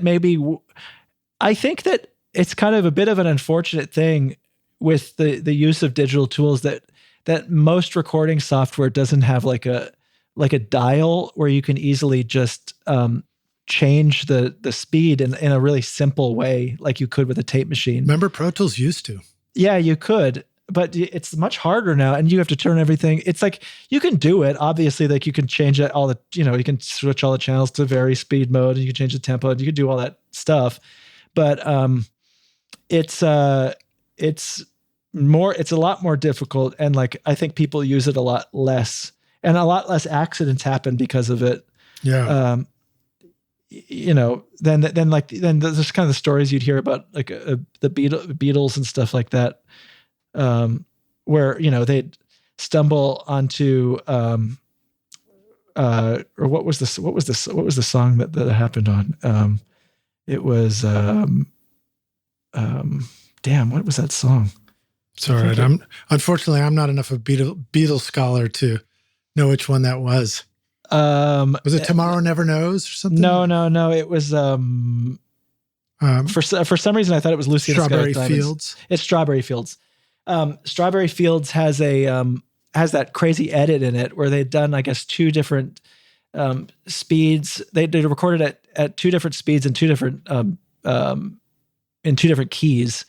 And when they picked which takes they wanted to use, they didn't match, but once they sped the other take up, to match the speed of the previous take. It also happened to match the key.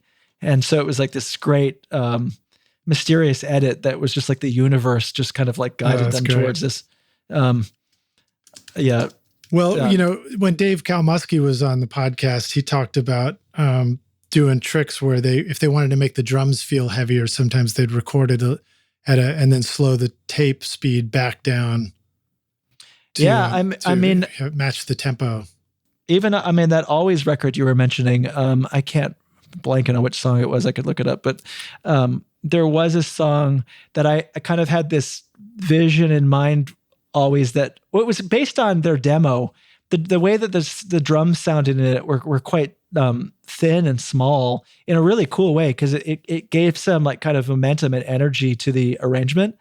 And I wanted to kind of reproduce that. And so when we recorded the track, I had them all learn it in a different key, that was based on like a specific tempo that when I sped it, it was slower. That I had them record it slower than they actually would normally performed it. And so, but the key was in relation to how far up I needed to speed it back up to get back to the key that they wanted the song in. So they recorded it slow. And so then we sped it back up. It had this like kind of crazed energy. Yeah. And the drums sounded a little smaller, more like kind of like a mouse drum set. But I did that with tape because I don't know, it's even though you could do that on Pro Tools, there's something about the way that I don't know why this is, but like I was suspicious of it too for a long time that I didn't really believe this, but when you speed something up on tape, it really does have a different vibe and energy and sound than when you do it digitally. There's something about it, just like it triggers your mind in a different way. It does have like a different kind of aesthetic. Well, it also has the effect of tightening a performance. It actually makes the spaces between the notes closer. And definitely. Make a band sound tighter, or the reverse is you can kind of loosen a band up by slowing it down.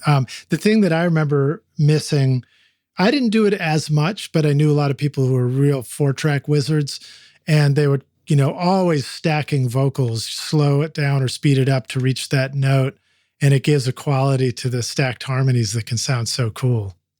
Yeah, Prince I can't remember what he called these characters, but he was doing all sorts of harmonies and doubles and stuff. And he would name them, like the low one was named I can't remember the names he called them, but like there was a female voice that he would do with a slowed down tape and a male voice with the high speed tape. Right. But and also there's like that Fleetwood Mac album, Tango in the Night, that there's a really long article, I can't remember, like Salon or somebody made it, that talks about the recording of that album. And like pretty much from what I understand, that album was recorded mostly in very speed. Like all the drums, all like the guitars, everything was recorded extremely slow because it was before Pro Tools and stuff like that. And the album has kind of like this weird quality to it. It's like tiny tones, and they're very tight, and it sounds almost like sometimes even drum machines and guitar parts that are almost impossible sounding because they were recorded at such like slower tempos that when it was brought back up to speed, it like definitely gives it a completely different aesthetic. And I think it's a really cool sounding album because of that. And after reading about that album, I got really inspired by that and it was getting into a lot of different ways of recording at different speeds to get different tones out of things. Yeah, that's cool. It makes my brain's imagining doing a session where, the song's in E and you just record everything in F sharp or something like that at a faster tempo and then just slow it down and the guitars sound normal, but and unusual. One thing on that album that I was talking about earlier, the On Jamil record, there was a painting that he had chosen that was like this thick wash of like caked like red, and like it was very, very sludgy. Like it was like an angry looking painting, but it was layers upon layers upon layers, but like a very but one color. Mm-hmm. And the song that he wanted to record was like basically had this kind of almost a riff on the acoustic guitar. And I didn't want to add really anything to it, like as far as like additional kind of parts, but I wanted to kind of get this idea of like this sludgy, kind of thick, caked layers of paint. So when we recorded the guitar for that, I had him play the initial guitar, and then I put the vari speed down like 1/2 step, and then he learned the song again in that speed. There was a painting that he'd chosen that was like this thick wash of like caked like red, and like it was very, very sludgy. Like it was like an angry looking painting, but it was layers upon layers upon layers, but like a very but one color, you know. And the song that he wanted to record was like basically had this kind of almost a riff on the acoustic guitar, and I didn't want to add really anything to it, like as far as like additional kind of parts, but I wanted to kind of get this idea of like this sludgy, kind of thick, caked layers of paint. So when we recorded the guitar for that, I had him play the initial guitar, and then I put the vari speed down like 1/2 step, and then he learned the song again in that speed, and then we went down another 1/2 step, and then he learned it again at that speed, and we just kept doing it all the way down for a full octave, all the way down. And then we went the full octave up the other way. So you had like 24 acoustic guitars, all with different, basically formant kind of feelings. But like it started to give this like caked, sludgy feeling of like layers and layers of paint, just doubling down on the same kind of color palette. Not color palette, that's the wrong word, but like the same riff. So like it was like I was using like red, you know, but I wasn't adding a bunch of different parts, but it was just doubling down on this one part, but making it have this kind of like huge, kind of thick, like super sludgy tone, you know? And it was like, I mean, I never would have thought of that specific idea if it wasn't for this painting. Like that was kind of teaching me in a way, you know? Damn, I just got rid of my tape machine. Now I realize I got to go get it back again. Oh,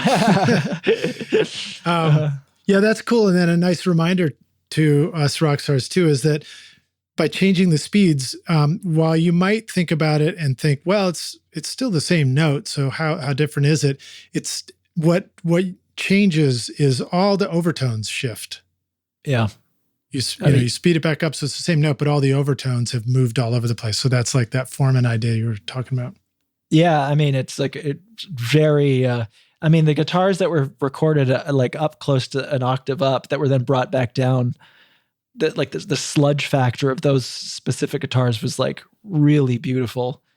Like a kind of like just a tone, just layering all of those different like sludge formants. Yeah.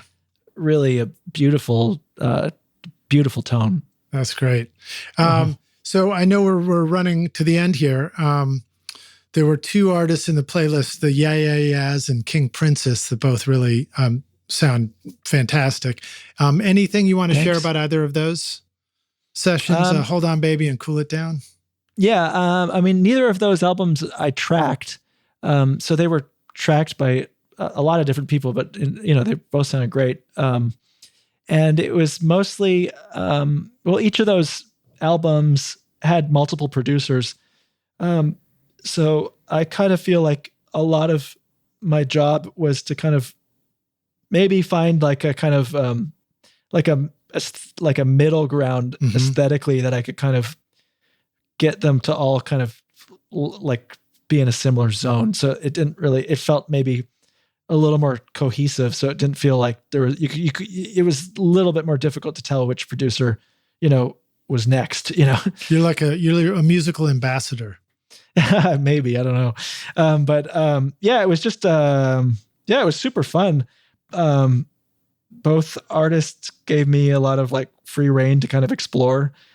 And then what I would do is like, I kind of would just kind of go nuts on both albums. And then what I had at the bottom of each session were stems of their original demos.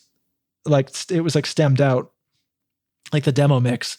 so that like when they were in here and we were doing notes, it was a good way of like, if something was too crazy or if I went too far on something for either of them, it was like a really easy solution. I could be like, okay, well, here's how you had it, and we could just like A/B between each like instrument. And it allowed me to just have freedom to just try stuff, and then like a really easy way back, So when you say stems of the demos, you mean sort of stems of the album pre-mix, as opposed to demos pre-recording the songs, or? Oh yeah, sorry. So what I mean by demos is not necessarily they're the actual recordings, but right. Like everyone has like, everyone usually is living with a rough mix that they're comfortable and familiar with. Yeah. But what I wanted to do was have stems that added up.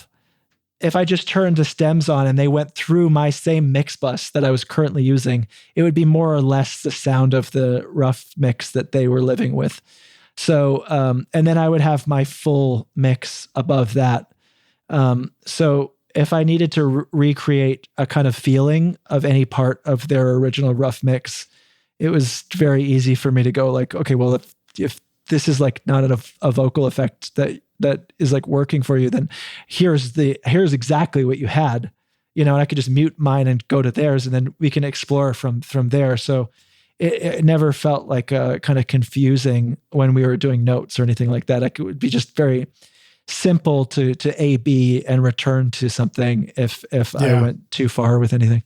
Yeah, that's smart. I've been trying to teach myself that lesson, those times where I'll record something and then I do roughs and there's something I love about it, but then I go to mix it, trying to develop ways of mixing where I can start from where the rough left off instead of reinventing the whole thing and then just going, well, shit, this is just an orange and we started with an apple or whatever, Yeah. I mean, I definitely, sometimes I feel like I have a problem with like, occasionally I'll think I'm doing like a nice conservative mix and then people will hear it and be like, what the hell is this craziness? And I didn't think I really did anything, but like apparently I had. So I need to have that like escape hatch sometimes so that like I can easily kind of, that could be kind of panic inducing for some artists if like, right. If maybe they feel like I've done something reckless and I have no way to swing back to a familiar ground, that if I have a situation that's just queued up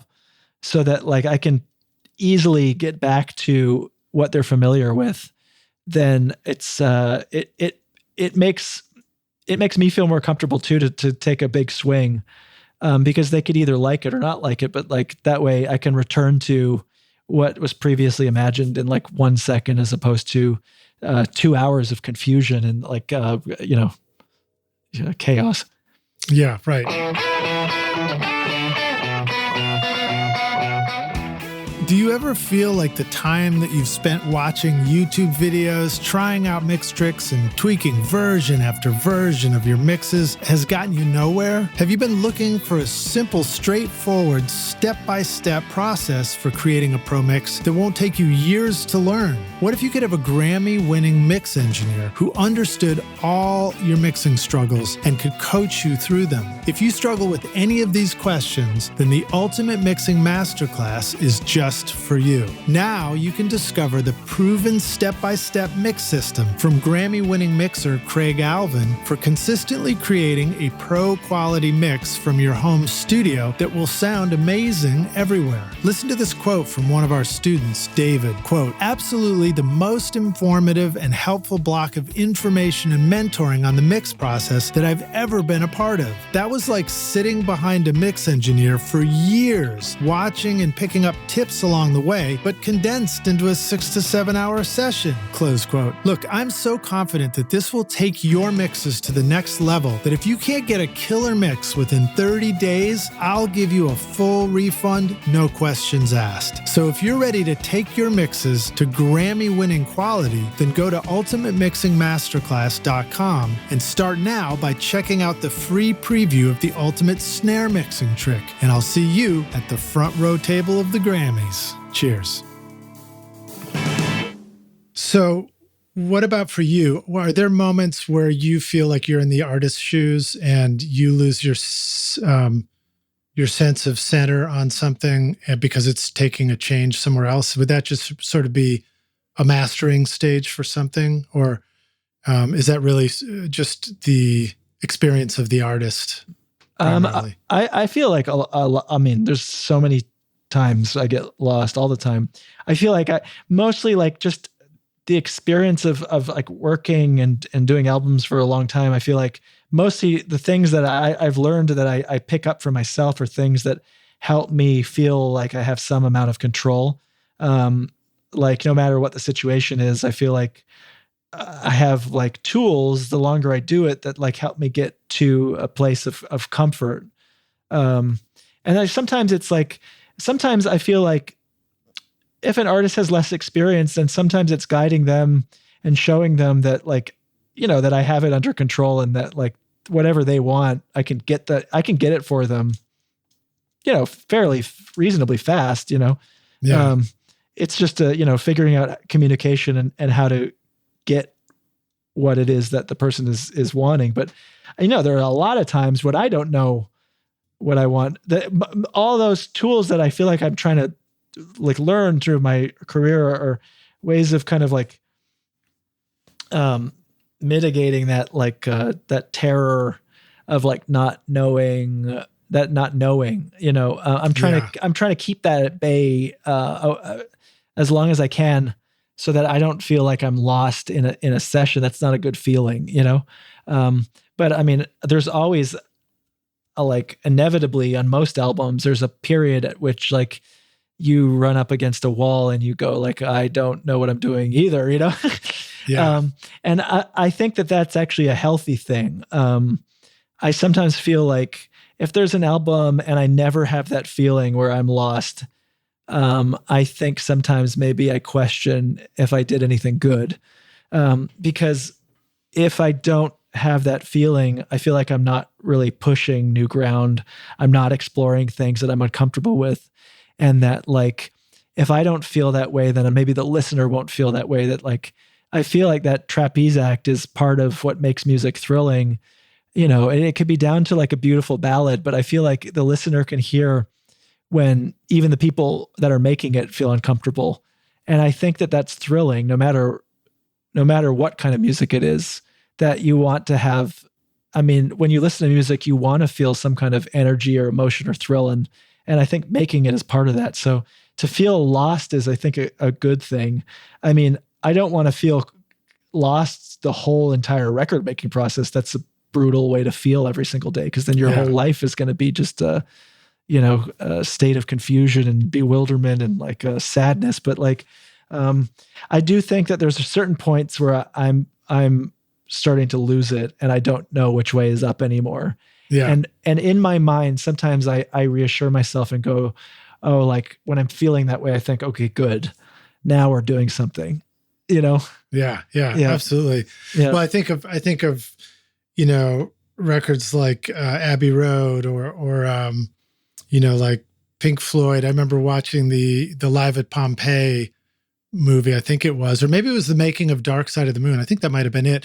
And it just looks like they might be at each other's throats during that, but meanwhile, that tension, that's where I decided, tension can make great art and great records as well, as long as it's definitely right. because the thing with tension is that sometimes certain people maybe fall back on like specific ways of doing things and every human being wants to feel some amount of comfort. That's why we get into blankets at night. That's why we like have a warm cup of coffee. We want to feel some kind of comfort, and you don't want to walk into work every day and feel, out of your comfort zone. And maybe for some people, like they fall back on certain ways of doing things, like picking a certain kind of microphone, doing this because they know that that's worked for them in the past.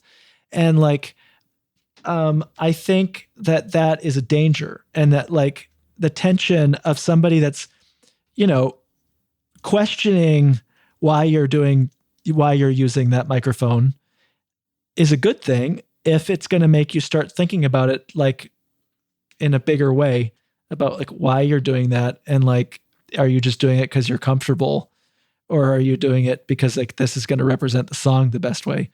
And I think that's the kind of tension that's good, is that if you're working with someone that's like provoking those things in you, and sometimes just someone that says like, this isn't good enough. Like, and like, even if you can reach inside of yourself and go like, okay, I'm done this mix, but what if I wasn't, like that's a good thing to just even do to yourself. Be like, I'm done. And then go, no, you're not done. Because like, sometimes you need that person in your life that tells you that.